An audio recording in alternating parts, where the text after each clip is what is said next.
सत्रह साहू महाराज, शिक्षक जननी सावित्रीबाई फुले और संविधान निर्माता परम पूज्य बाबा साहब अम्बेडकर, राजनीतिक गुरु जननायक हृदय सम्राट मानवर कांसीराम साहब, समय समय पर जन्मे सभी संत गुरुओं के चरणों में नमन करते हुए आज ही से भारत देश की राजधानी दिल्ली में जंतर मंतर संसद भवन मार्ग पर राष्ट्रीय बौद्ध महासभा के तत्वाधान में एवं सामाजिक न्याय परिषद धम्म सेवक संघ के नेतृत्व में आज 26 नवंबर 2023 को संविधान दिवस पर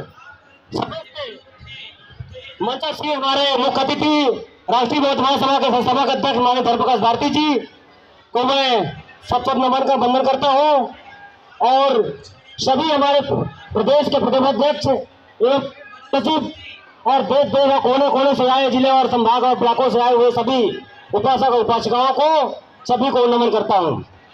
निश्चित तौर से आज हम जंतर मंतर दिल्ली के संसद भवन मार्ग पर क्यों आना पड़ा, क्योंकि हमें इस देश का जो खतरा है, जो राष्ट्र का जो सबसे बड़ा संविधान हमारे आप सबको 140 करोड़ के लोगों को संरक्षण देता है, अधिकारों को बहाल करता है, उसकी बहाली को लगाम लगाने के लिए इस देश के मुल्क को चलाने वाले लोग आजाद भारत को पुनः गुलामी के तरफ ले जाने का कोशिश करने में लगे हुए हैं। उसी कड़ी में आज राष्ट्रीय बौद्ध महासभा ने और सामाजिक न्याय परिषद ने अपना झंडा और बैनर लेकर के इस मार्ग पर आना पड़ा।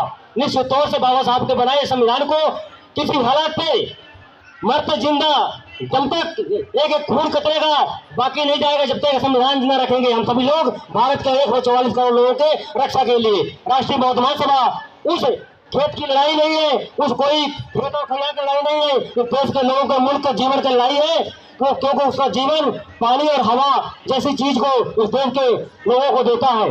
तो हमारी सिर्फ इतनी मांग है देश के प्रशासन चलाने वाले लोगों से, संविधान को चलाने वाले लोगों से, इस देश के कानून के चलाने वाले लोगों से कि इस देश का संविधान यथावत रखते हुए और बौद्ध महासभा के जो बौद्धों का जो खतरा है संविधान के लिए नए सिंबल लाया गया है लोकतंत्र में, उसको बहाली करने के लिए पुनः संविधान सभा से लोकसभा के परिसर से हटाया जाए और इस संविधान को बचाने के लिए हमारे जो लोग हैं वो रास्तों में नहीं आए। इस देश की जो व्यवस्था है कभी भली बात समझ करके आगे के लिए मैं अपने भाई को यही विराम देता हूँ। आप सभी को बहुत बहुत धन्यवाद। नहीं होता जय हिंद। धन्यवाद उदयमान जी, बहुत बहुत धन्यवाद। और नेक्स्ट हमारे चलो और नेक्स्ट हमारे वक्ता संचालक जी आज राष्ट्रीय बौद्ध महासभा और सामाजिक न्याय परिषद के तत्वाधान में ये जो कार्यक्रम बुलाया गया है उस कार्यक्रम के अंतर्गत में तथागत बुद्ध को और बाबा साहब डॉक्टर भीमराव अम्बेडकर जी को नमन करते हुए अपनी बात शुरू करता हूँ। और इसी बीच में मैं संस्थापक अध्यक्ष माननीय प्रकाश भारती जी को, कार्यवाहक अध्यक्ष माननीय बादल सिंह जी को और प्रदेश अध्यक्ष माननीय रामानंद जी को और यहाँ पर बैठे हुए मंच पर उपस्थित सभी साथियों को और सामने बैठे हुए बड़ा सम्मान के साथ हृदय की गहराइयों से सबका स्वागत और अभिनंदन करते हुए अपनी बात कहना चाहता हूँ।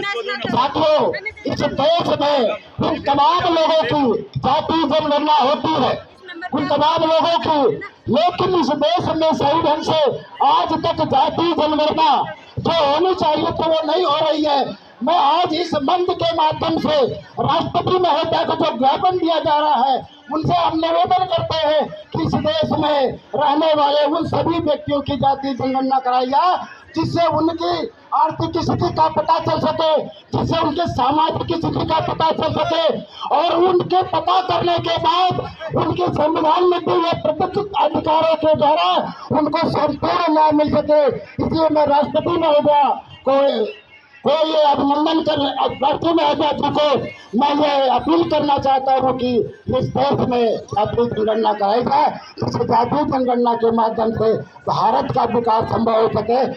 राष्ट्रीय बौद्ध महासभा के माध्यम से हमारे राष्ट्रीय बौद्ध महासभा के अध्यक्ष एवं संस्थापक परम सम्मानीय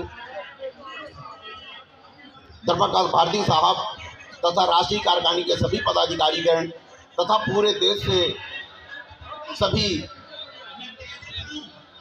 धम्म उपासकों का सादर सम्मान वंदन अभिनंदन करते हुए तथा राष्ट्रीय बौद्ध महासभा के जो धम्म सेवक हैं, जिसका नेतृत्व हमारे पूरे देश के क्या है, कुछ है, कहाँ पे करना है, कहाँ पे सेट करना है,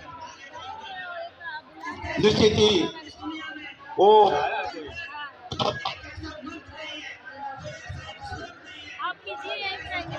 मैं तो यही खड़ा हूँ।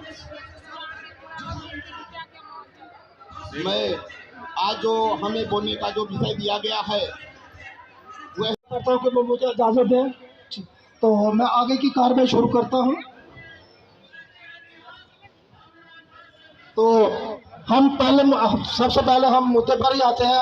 मैं सभी साथियों से ये अनुरोध करूँगा कि समय ना नष्ट करें, सीधा जो टॉपिक दिया गया है उसी टॉपिक पर बात करें, अनुमोदन ना करते हुए सीधे 2 मिनट का समय दिया जाएगा। हर स्पीकर को, हर वक्ता को 2 मिनट का समय है और 2 मिनट में ही उसने अपनी बात रखनी है।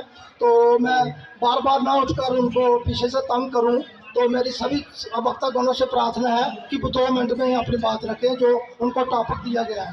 तो सबसे पहले मैं मान्यवर उदयमान कुशवाहा उपाध्यक्ष मध्य प्रदेश वो मंच पर आए और जो उनका टॉपिक है उस पर बात करें 2 मिनट के लिए। कुशवाहा जी हो जाए और अपना स्थान ले लें, विचारों का ध्यान दें। दूसरे हमारे वक्तागण वो तैयार रहे, वो हमारे बीच में बैठे हुए मान्यवर बाबूजी जगदीश प्रसाद, वो भी तैयार रहे और उसके बाद वो अपने टॉपिक पर बात रखेंगे। और उसके बाद हमारे दशरथ मौर्य प्रदेश उपाध्यक्ष उत्तर प्रदेश, वो भी तैयार रहे। और झांसी से आए हुए हमारे साथी, मैं हम उनका अभिनंदन करते हैं।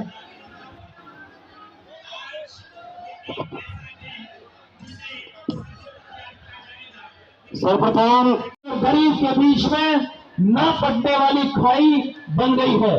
सरकारों ने गरीब आदमी को पूंजीपतियों के रहने कर्म पर छोड़कर गुलामी में झोंक दिया है। इससे भारत के नागरिकों की विदेशी गुलामी से स्वतंत्र होने के बाद स्वदेशी पूंजीपतियों के गुलाम बनते जा रहे हैं। भारत के नागरिकों के लिए बड़ी मुश्किलों से अर्जित आजादी, लोकतंत्र और संविधान अर्थहीन साबित हो रहे हैं। हमारे देश की वर्तमान सरकार चंद स्वार्थी, संकीर्ण, कूटमंडू मनुवादियों के इशारे पर काम कर रही है। देश की सार्वजनिक संपत्तियों को चंद स्वार्थी पूंजीपतियों के हाथों बेचकर देश में बेरोजगारी और पूंजीवाद की समस्या को और भीषण और भयंकर बनाया जा रहा है। केंद्र सरकार देश के संविधान और लोकतंत्र को खत्म कर यहां राजतंत्र स्थापित करना चाहती है।